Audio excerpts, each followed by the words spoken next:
Jesus invites you to follow him, but he never said it would be easy. In fact, he said it would cost you everything. So, are you still in?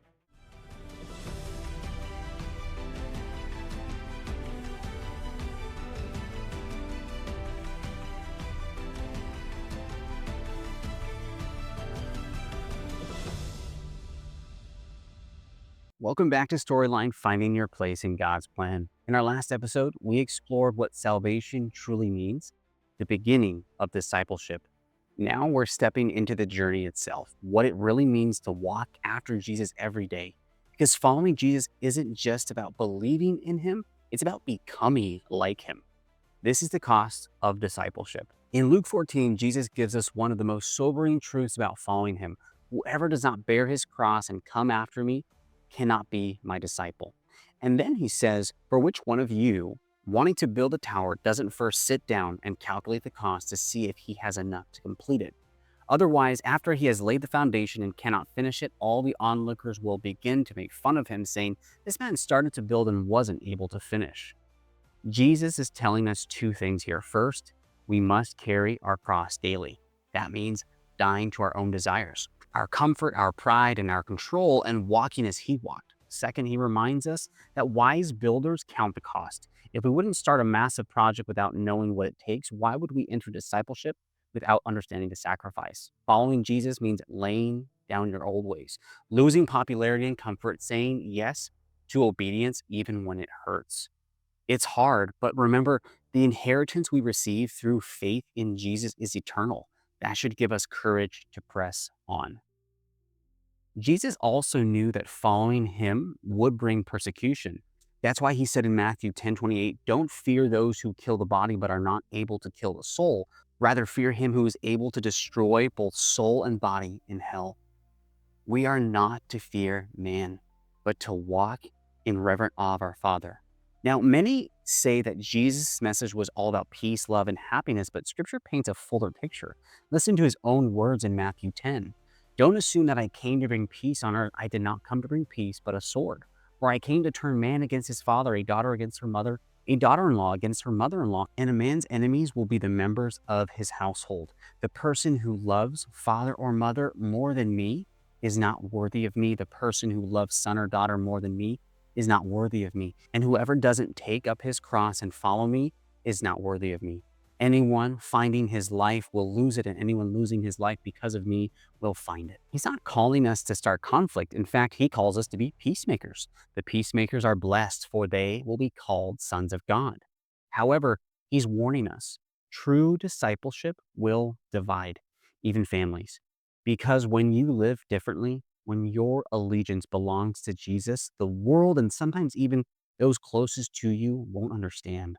That's why he says again, take up your cross, lose your life for his sake, and you'll find it.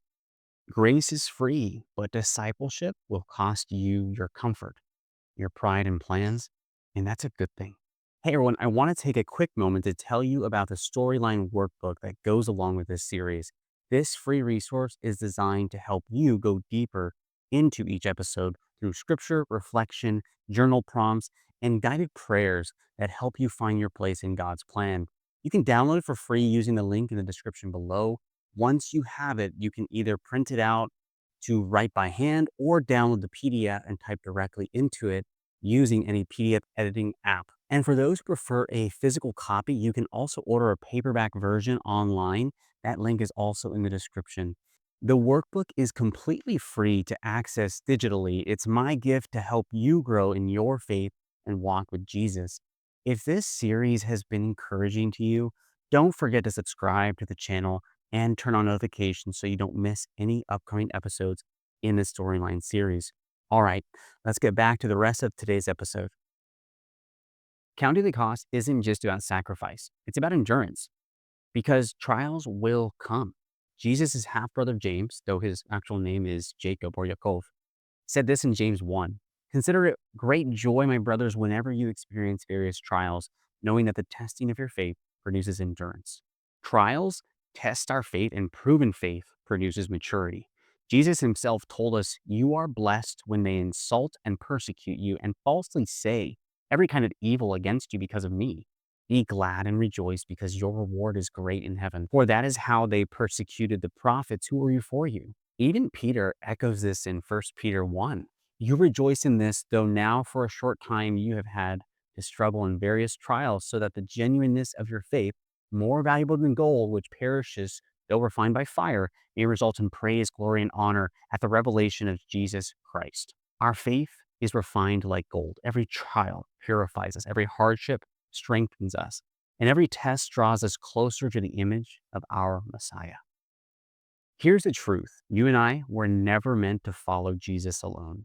Hebrews 10 tells us, and let us consider how to stir up one another to love and good works, not neglecting to meet together as is the habit of some, but encouraging one another, and all the more as you see the day drawing near. Community is essential. The early believers modeled this beautifully in Acts 2. They studied together, ate together, prayed together, and cared for one another's needs. That's what it means to be the body of Messiah. Paul describes it in 1 Corinthians. But our presentable parts have no need of clothing. Instead, God has put the body together, giving greater honor to the less honorable, so that there would be no division in the body, but that the members would have the same concern for each other. So if one member suffers, all the members suffer with it. If one member is honored, all the members rejoice with it.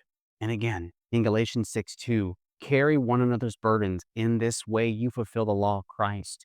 Even the Proverbs tell us iron sharpens iron, and one man sharpens another. If Jesus himself walked in community with the 12, why would we try to go at it alone? Discipleship was never meant to be a solo mission. So take a moment to ask yourself, what is Jesus asking me to surrender?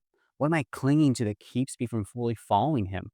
Have I avoided pain that God is trying to use to grow me? Am I walking in true community or isolating myself? Let's close with what Paul says in Philippians 3:8.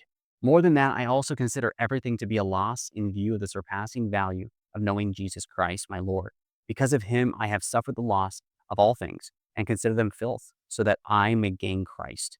Everything we lose for Jesus, comfort, reputation, control, it means nothing. It's nothing compared to the treasure of knowing him. Following Jesus won't always be comfortable, but it will always be worth it. Are you still in?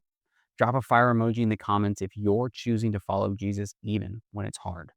And don't walk alone. Find a church, a small group, or even one believer to walk this road with you. Though the road is narrow, you're not meant to walk it by yourself. Shalom, everyone. See you in the next and final episode.